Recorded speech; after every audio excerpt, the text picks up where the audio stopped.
Sekarang saya akan masuk langsung pada Quran surat Maryam. Ya. Sebelum saya membahas Maryam secara beraturan dari ayat 1, saya ingin semuanya melihat dulu bagian yang terakhir dari Quran surat Maryam, yaitu ayat yang ke-96. Jadi di situ dikatakan, Innal ladzina amanu wa amilus solihah sayaj'alu lahumur rahman wudda. Di sini Allah menyatakan sesungguhnya orang-orang yang beriman, kemudian dia itu menjalankan amal soleh, ya, kelak Allah yang Maha Pemurah akan menanamkan dalam diri mereka itu rasa kasih sayang. Inilah sebetulnya puncaknya ma'rifatullah, di mana kita menjadi orang-orang yang memiliki rasa empati kepada orang lain, bisa merasakan apa yang dirasakan oleh orang lain, lebih peka kepada perasaan orang lain. Itulah puncaknya ilmu. Dan untuk bisa mendapatkan itu, kuncinya cuma dua, iman dan amal soleh.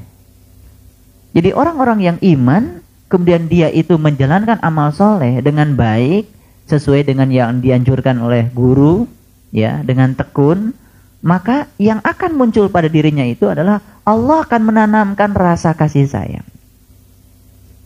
Jadi sungguh sangat aneh kalau orang sudah belajar ilmu makrifat, malah di dalam dirinya timbul kebencian. Sungguh aneh kalau orang sudah belajar ma'rifatullah yang katanya sudah berteman dengan Tuhan yang Maha Pengasih dan Maha Penyayang, tapi malah justru di dalam dirinya masih ada perasaan hasud dan kebencian. Kalau menurut saya, inilah sebutnya kegagalan mereka memahami ma'rifatullah. Kegagalan dia untuk mengundang Allah ke dalam dirinya. Dia tidak sukses mengundang Allah ke dalam dirinya. Dia tidak sukses berdoa. Kenapa tidak sukses berdoa? Ada 10 penyebab seseorang itu tidak sukses berdoa. Bukan doa dalam pengertian kita mengatur Tuhan sehingga Tuhan mengikuti keinginan kita. Tapi doa dalam pengertian kita berhasil mengundang Allah ke dalam diri kita sehingga kita dalam tanda kutip menjadi Tuhan. Jadi kalau Tuhan pengasih dan penyayang, nah sifat pengasih dan penyayang itu mewujud menjadi ada di dalam diri kita. Sehingga kita menjadi kepanjangan tangan untuk menyampaikan kasih sayangnya Tuhan. Kenapa kita gagal mengundang Tuhan? Satu, kegagalan kita diakibatkan oleh kita selalu mengakui bahwa Tuhan kita Allah, tapi kita tidak sepenuh hati menunaikan hak-haknya Allah. Apa itu haknya Allah? Tentu saja banyak. Haknya Allah adalah beliau itu memang punya hak untuk memiliki segalanya. Tapi kita sering terjebak untuk memiliki. Sebenarnya secara tidak langsung kita sedang mencuri haknya Allah. Haknya Allah yang lain. Allah itu berhak untuk dipuji karena semua adalah karyanya Allah. Tapi kita kadang-kadang suka juga keinginan untuk mendapatkan sanjungan dan pujian. Di situ kita sedang mencuri haknya Allah. Kita kadang-kadang merasa berjasa, padahal kita tidak punya jasa apa-apa. Kita digunakan oleh Allah kok. Apa sih jasa kita?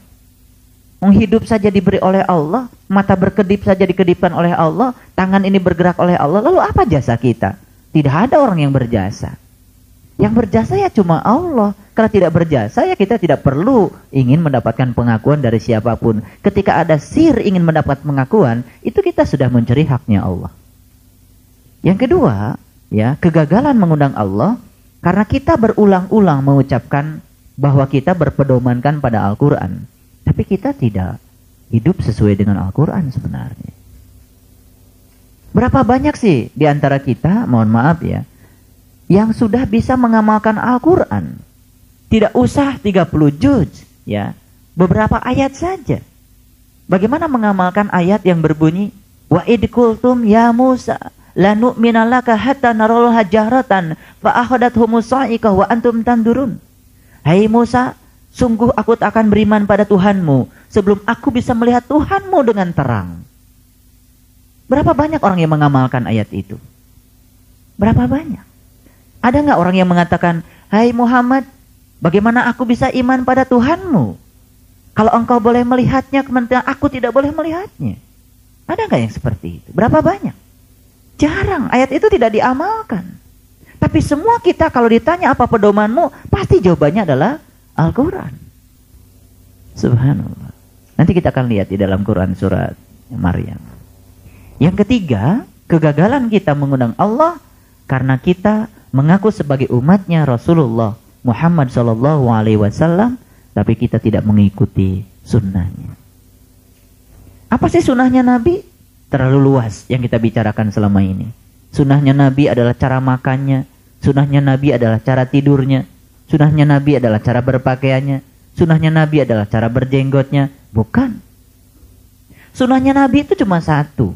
Di Quran surat Al-Ahzab ayat 21, Allah menyatakan, laqad kana lakum fi Rasulillah uswatun hasanah liman kana yarjullah wal yaumal akhir wa zakarallaha katsir.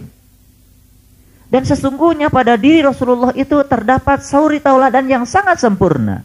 Tentang apa? Liman kana yarjullah, tentang cara menemui Tuhan. Itu yang disebut dengan sunnah. Sunnah itu dibatasi dalam Quran surat Al-Ahzab hanya pada cara menemui Tuhan. Bagian-bagian yang lain Rasul sudah membuka keran kebebasan. Antum a'lamu bi umuri dunyakum. Zaman Rasul mungkin belum ada sendok. Zaman Rasul ya makan tidak seperti sekarang.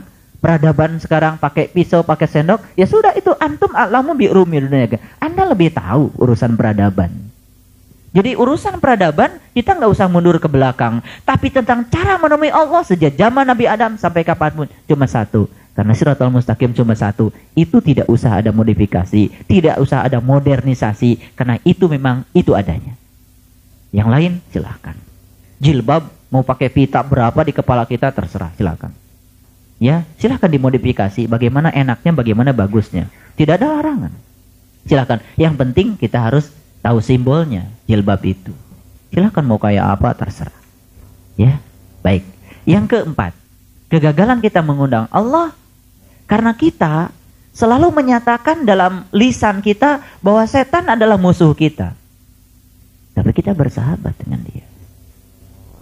Kemudian yang kelima, ya, kegagalan kita mengundang Allah karena kita terlalu yakin kalau kita ini adalah ahli surga. Tapi perilaku kita tidak ada sebutnya cerminan ahli surga.